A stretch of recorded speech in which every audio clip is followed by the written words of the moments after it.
আমি যেটুকু বুঝতে পারি, আমি যেটুকু বুঝতে পারি থিওরিটিক্যাল একটা কথা বলেছেন। থিওরিটিক্যালি তো যখন একটা দলের কার্যক্রম কিছু সময়ের জন্য ব্যান করা হয়, তো থিওরিটিক্যালি ওই ব্যানটা আপনার পার্মানেন্ট কি পার্মানেন্ট না সেই ধরনের প্রশ্ন থাকেই। কিন্তু বাস্তবিক অর্থে আওয়ামী লীগের কার্যক্রম নিষিদ্ধটা উইথড্র হবে এই ধরনের কোনো সম্ভাবনা আমি দেখতে পাচ্ছি না, আমি অন্তত দেখতে পাচ্ছি না।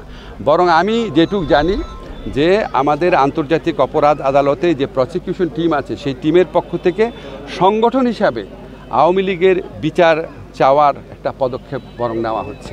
কাজেই এই নির্বাচনের আগে তো দূরের কথা, অদূর ভবিষ্যতে আমি আমার পর্যবেক্ষণ থেকে যেটুকু বুঝি আর কি, আমার ধারণা আওয়ামী লীগের কার্যক্রম এটা আপনার যে নিষিদ্ধ হয়েছে এটা উইথড্র হওয়ার কোনো সম্ভাবনা নাই বাস্তবিক অর্থে। ঠিক আছে, আমি আপনাকে বলি যে আমাদের প্রধান উপদেষ্টা যে ইন্টারভিউটা দিয়েছেন ওইখানে ওনাকে প্রশ্ন করা হয়েছিল যে এত নির্বাচনে দেরি করা হচ্ছে না। কিছু মানুষের তো নির্বাচন নিয়ে সবসময় যে কোনো ব্যাপারেই পলিটিক্যাল মতানৈক্য থাকে।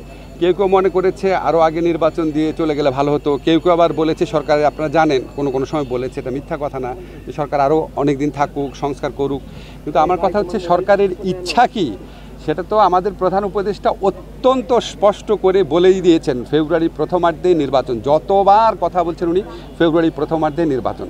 তো ফেব্রুয়ারি প্রথমার্ধে নির্বাচনের পরে 1 সেকেন্ড 1 মিনিট 1 ঘন্টাও থাকার ইচ্ছা আমাদের নাই। যত তাড়াতাড়ি সম্ভব আমরা স্মুথ ট্রানজিশন অফ পাওয়ারে প্রথম থেকেই বিশ্বাস করতাম। আর আপনি পাহাড়ের ব্যাপারে যারা বলেছেন ভাই, অত্যন্ত বিনয়ের সাথে বলি, এটা খুব স্পর্শকাতর বিষয়। এই বিষয়ে আমার কোনো এক্সপার্ট নলেজ নাই, অনেক সব বিষয় তার থাকার কথা না। তবে আমি একটা জিনিস জানি, আমাদের সরকারের মধ্যে একটা প্রচণ্ড ইনক্লুসিভ একটা অ্যাটিটিউড আছে। আমরা সবাইকে নিয়ে শান্তিতে সমৃদ্ধির সাথে নিরাপদে বাস করতে চাই। এখানে যে ভেদাভেদের বিভিন্ন দেয়াল তুলে দেওয়া হয়, আপনার পাহাড়ি বাঙালি বলে বা আপনার হিন্দু খ্রিস্টান মুসলমান বলে, আমরা যেটা বুঝি আমাদের অ্যাপ্রোচটা হচ্ছে সবাই বাংলাদেশের নাগরিক।